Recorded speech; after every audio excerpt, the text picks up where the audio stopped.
Good morning. This is Kathy Peck of Tea and Stamps, and I'm coming to you from Wichita Falls, Texas. I'm an independent Stampin' Up! Demonstrator, and today is my Simple Sunday installment. Today it's all about paper pumpkin. So, why paper pumpkin? Because, well, it's very easy. It has everything you need to create lovely cards, and this is the current kit. So I'm going to show you how I put this together today. I'll show you everything in the box. And let me give you a little bit of information about paper pumpkin. Usually paper pumpkin comes in an orange box every month. It's a subscription. You can do a month-to-month subscription. You can buy a 3-month subscription, 6-month, or 12-month. It makes a nice gift for someone who's crafty that you don't know what to buy them for Christmas. So perhaps a 3-month paper pumpkin subscription would be good. So let's talk about this month's box. This month we have a special box because of the holidays. This is called Winter Woods, and it's really pretty. And the box, look, the design of the box, it matches the card. I love these specialty boxes when they come. But inside you'll get, move that aside, get the card bases, envelopes, and all the little bits you need to put it together. Labels, dimensionals, stamps, glue dots, ink, and then all the little bits and pieces. These are, I've already gone ahead and separated these pieces from the paper they come on to just make it easier. And you get a nice piece of blue tissue paper that you can reuse later. It also has a complete little instruction pamphlet that shows you a picture of what the cards look like on the front. On the back you'll have ideas for alternatives, what your kit includes, coordinating papers, and information where you can find more information about paper pumpkin. And here's the instruction sheet with a little tape measure if you need it at the bottom. Alright, so let me show you what I did today. Get some of this out of the way. Whoop. There we go. Alright, what I typically like to do with my paper pumpkin when I get them is I will take everything out of the box, separate it all out, and then do the stamping first, which is what I did here. I did the season's greeting. And you do get plenty of materials. So if you should make a mistake on the stamping, like this one's a little crooked, and that one's a little faded up here, you can easily just disregard those because you have at least enough to make at least enough of the like tags and labels to make at least 2 extra cards. So I'm going to use this one today. I'll need this. Let me show you everything you need to make this little card. You have this die cut tree image, which is done on paper that has just the slightest bit of sparkle. I'm not sure you'll be able to see that on camera, but it has just the slightest bit of sparkle. It's really, really nice. And then 2 little birds. If you're not into cardinals, I've seen a few folks turn them over, color them, and make them look like blue jays.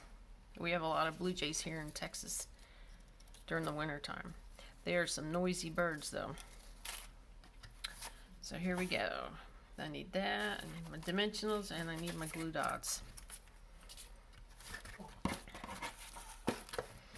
So this is so quick. So once you get everything separated, that probably takes the most time when you're putting together a kit, is getting all the pieces separated and sorted. You'll just need your card base, and I like to fold mine and then squirt so you get a nice crease. Some folks like to work on them flat. The instructions will tell you to work on them flat. Personal preference, I like to work on a folded card base. Alright, Now the instructions will tell you to use dimensionals to attach this. For myself, I'm going to attach it with the glue dots because if you have too many dimensionals on your card and you plan on mailing them, you're going to have to pay extra postage. So I don't like to make my cards too thick. So you need, don't mind how my glue dots are going on here. Glue dots sometimes can be messy. So you for the whole package, you could potentially run out of glue dots if you do it my way. So you may want to follow the directions. It's your choice, but you can use any type of nice craft glue to adhere it. So one more, I think 6 will be fine. And what I didn't do is I chose not to apply any adhesive to the tree limbs because I like the little bit of movement that it gives. So just put this down here. Get it lined up really good. Stick it on. There you go. Next is the greeting. Again, you can use your own adhesive glue or use the glue dots provided. It just takes 2 on here. You stamp your greeting of your choice, the stamp set, which I haven't showed you yet because I forgot. Here we go. Let me just do this. The stamp set comes with 2 sentiments, a snowflake. Oh, and I forgot to do some I've got to do some stamping on here that I've missed. Oopsie. All right, here we go. Here's the stamp set. You have a season's greeting, winter wishes, a really big snowflake, some little dots that look like snow, a little bird if you want extra birds, and then wishing you a Merry Christmas and a very Happy New Year that can be stamped on the inside. Okay, so what I failed to do was I forgot to do these. Put the little snow on there, but that's easy.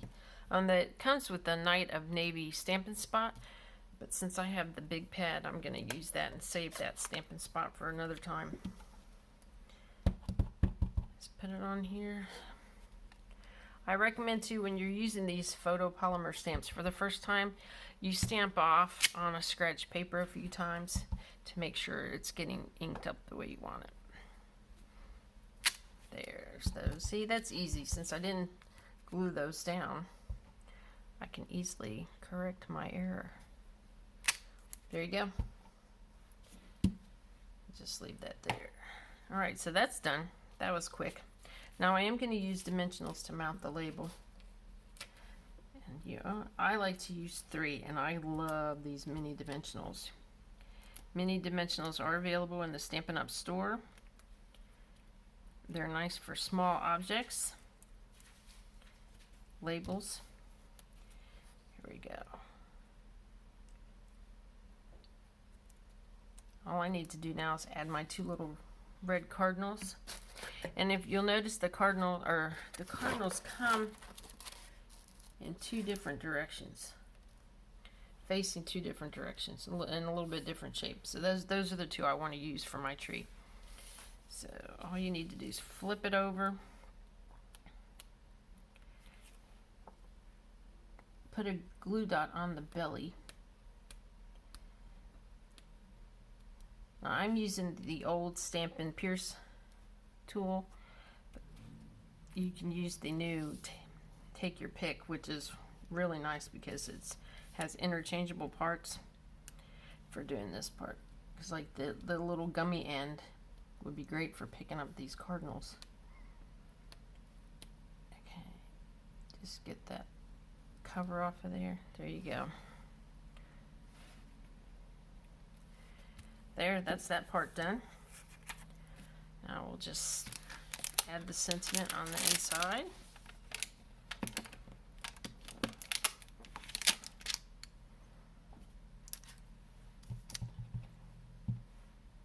Alright. Well, I have it crooked on my stamp, but that's okay. There we go. Also with these photopolymer stamps, you want to have a little cushion underneath of what you're stamping, because that way you get a better image from them. Making sure that's straight. Oh, I think I might have got it on there a little crooked. I did, but that's okay. I can easily cover that up and redo it. I'll just cover it up with a piece of cardstock and restamp it. No biggie. Alright, that's the card done. Look at that. Didn't take long at all. And what I like to do to the envelope, since we have this really, really beautiful snowflake, is I'll take the snowflake, add a little ink to it, and where I'm going to write my return address information, I'll stamp it up here. And then in the corner at the bottom near the to address, and then on the back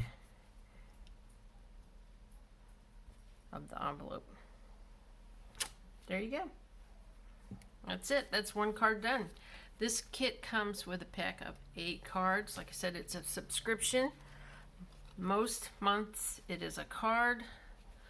Occasionally they'll do 3D items, such as for Halloween they had treat bags, sometimes home decor. It's really nice. Check out Paper Pumpkin on my blog, and if you want to shop with me, just check out my blog, tnstamps.blogspot.com.